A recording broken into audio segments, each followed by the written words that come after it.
Hey YouTube, not out at my usual spot, but we're down the road from it. Um, so yeah, I better zoom this out. I'm pretty close to you guys.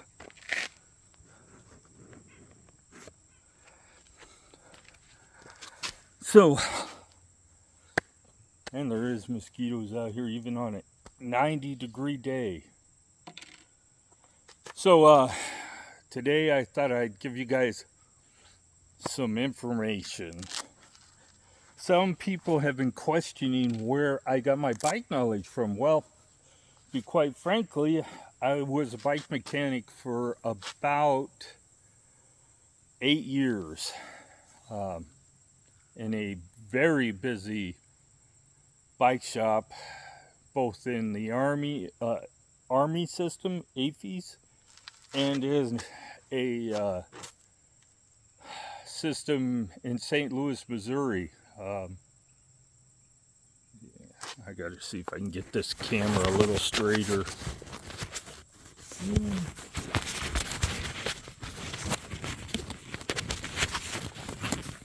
Yeah, it's about as straight as I'm gonna get it. So in Missouri, I worked for the touring cyclists. I worked I worked as a catch-up mechanic. They sent me to different stores to catch up repair work. I mainly did repair work. Most of my assembly, I did assemble bikes too. I did it at their warehouse most of the time. I also worked in assembled thousands and thousands of bikes for AFES, the Army, for the Army in Würzburg, Germany, where I also went and worked in a bike shop in Würzburg and got certified as a master mechanic in cycling by Tube. Now, the times were a little different then. There were electric bikes out there, but for the most part, they were lead acid powered and a novelty item. But I have raced bikes before. My first bike I had was some 10-speed, probably a Roadmaster or a Huffy or something in that. Well, that was my first bike. My first bike was a Western Flyer, and it was a single-speed bike. I remember it well.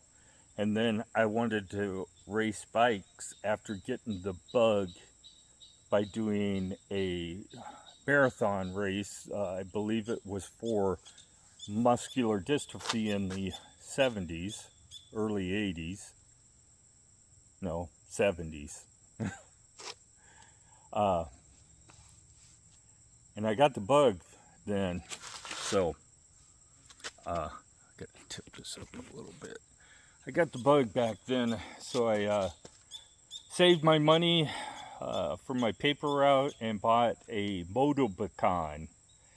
Back then, all the good quality road bikes came from Europe. We, as a whole, except for the Schwinn Paramount series, did not make quality bikes. So I bought it. If I remember right, I paid, in the neighborhood of $600 in 1976.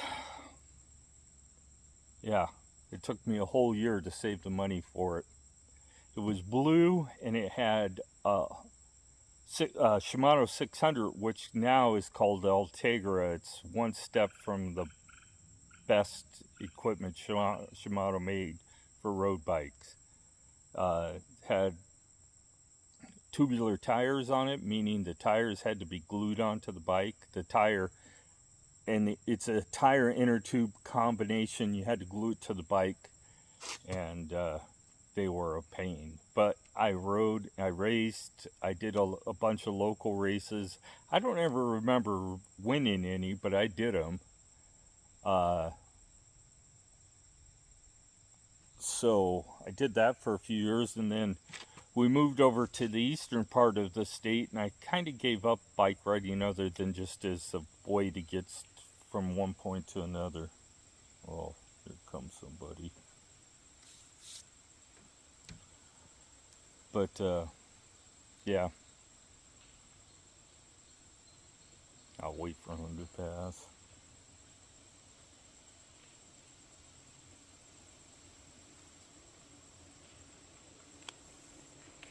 Hello. Is that a Townie? Nope, it's a Trek. Okay, it's got the same, looks like the same battery as I got. It's same Bosch system. Yeah. Yeah, the Townie Goes were, they're taken over by Trek. When I bought mine, they weren't, but yeah.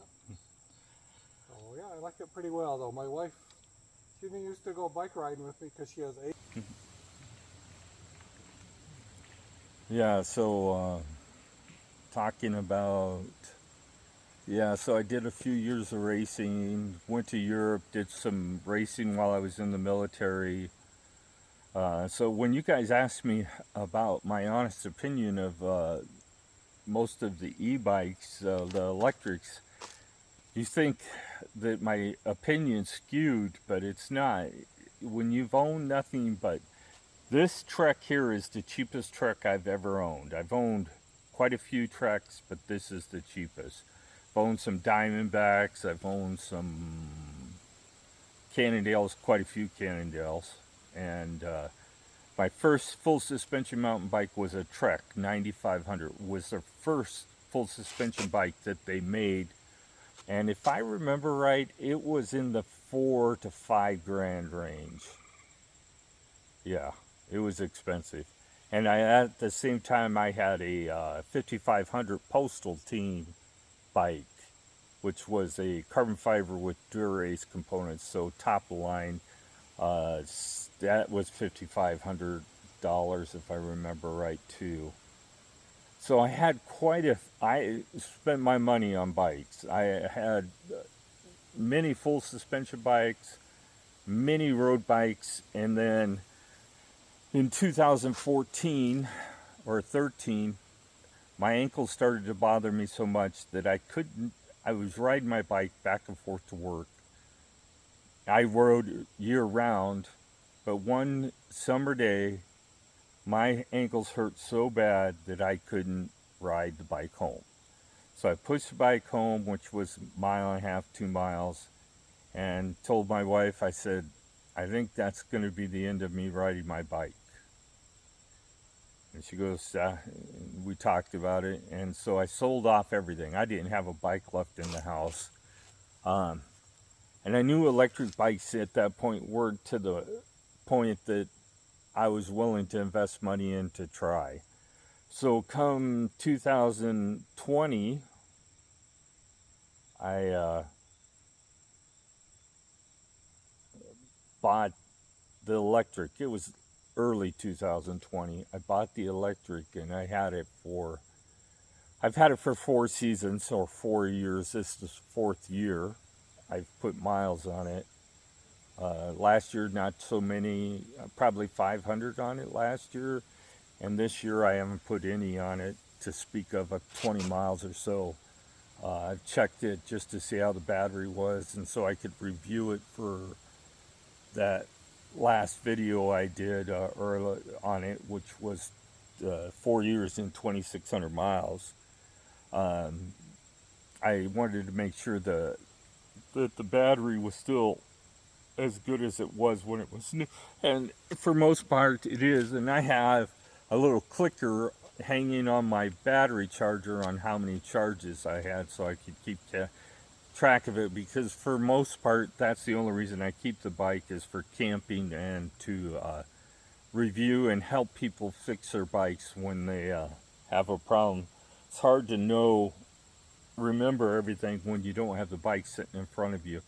Now, there's some differences in the generations that have happened since then, the 3.0, the 2.0, but for the most part, it's just refinements. The front suspension and a few other things. They put some more places to mount stuff, and the motor has remained the same. The controller has changed a bit because my menu to change things is completely different than from Karen's menu to change things.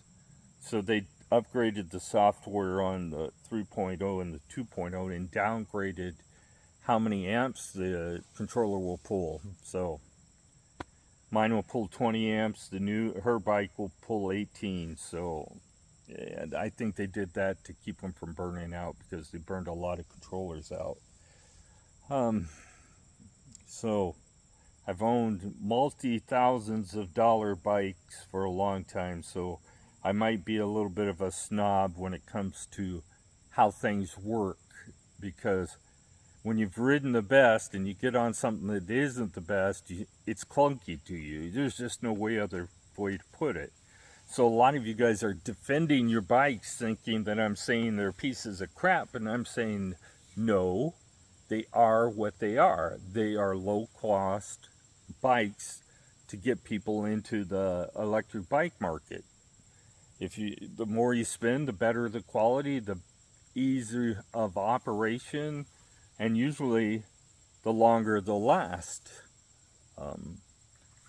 So it did give you an idea. By the time I had 1,500 miles on my electric, I had already done lots of repairs to it, but it was nothing that the original equipment on it would have held up just fine. I could have repaired it, but when I come time to upgrade stuff to get it to work a little better, I'm finally to the point with my electric that it works like I think it should be, and it costs a couple of $100 to get it that way.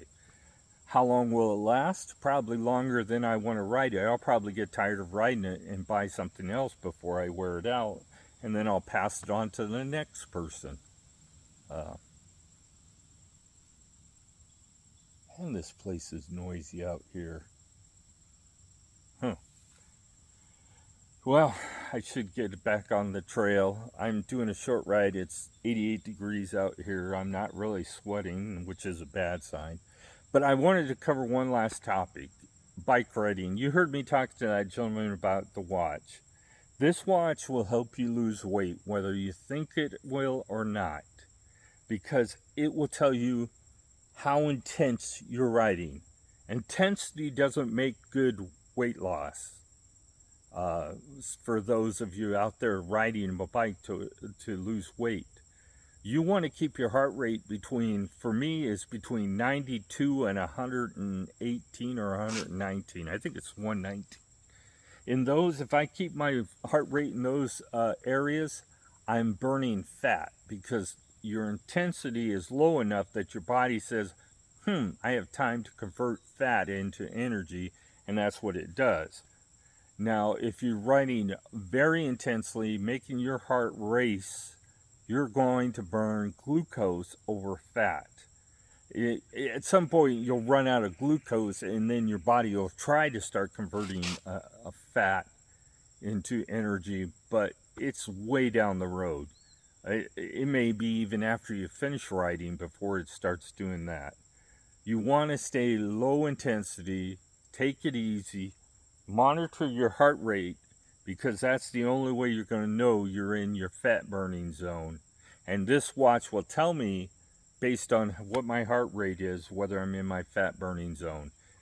You burn fat, you're going to lose weight faster. So that's enough said about that. This is going to be a long video. I'll get it uploaded after I kill all the mosquitoes on me, and hopefully this can help somebody. Just remember that this heart rate monitor is a tool, and it's a tool to help you make your life better.